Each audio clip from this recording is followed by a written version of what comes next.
Idara ya upelelezi wa makosa ya jinai DCI imetoa taarifa kuwa tayari watu wanaohusishwa na mauaji ya Dr. Victoria Mutiso wamekamatwa, ikiwa ni pamoja na afisa wa polisi kutoka kituo cha polisi cha Karinde eneo la Kikuyu ambaye anadaiwa kuhusika moja kwa moja katika kumwangamiza Dr. Mutiso.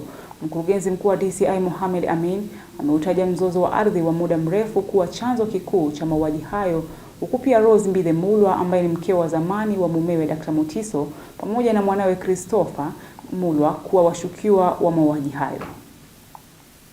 Huku idara ya DCI ikiendeleza uchunguzi wa mauaji ya Dr. Victoria Mutiso aliyeuawa jijini Nairobi siku ya Jumatano wiki iliyopita.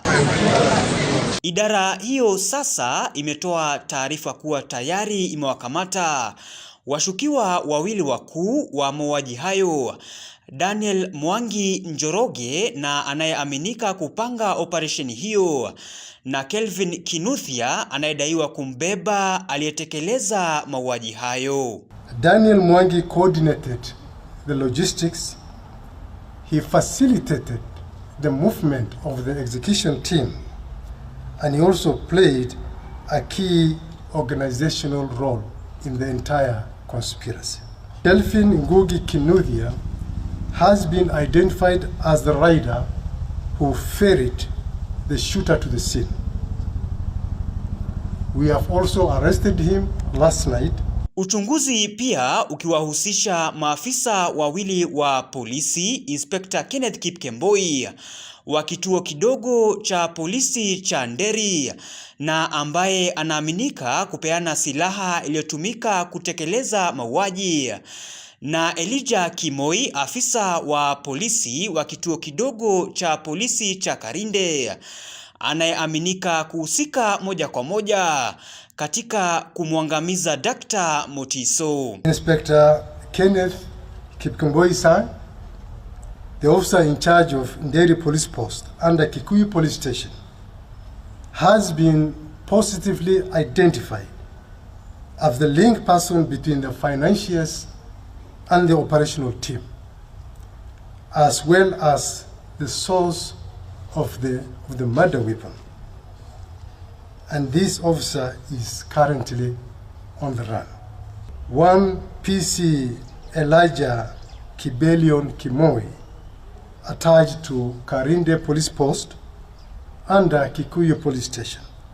He has equally been arrested, and again we were able to forensically place him to the scene of the fatal shooting. He is the individual identified as having fatally shot Dr. Mutiso. DCI pia imemhusisha Rose Mbithe Mulwa ambaye ni mke wa zamani wa mumewe Dr. Mutiso pamoja na mwanawe Christopher Mulwa na mauaji hayo, mzozo wa ardhi wa muda mrefu ukitajwa kuwa chanzo kikuu cha tukio hilo. Investigators have further established that Rose Mbithe Mulwa and her son Christopher Mulwa were the primary organizers and financiers of the conspiracy. The evidence gathered points to their central role in conceptualizing, in directing, and facilitating the operation. Haya yanajia huku marehemu Dr. Mutiso akizikwa nyumbani kwa mumewe David Ndetei, eneo la Wanzauni, Mbooni, kaunti ya Makueni. James Mwangi, Undugu TV.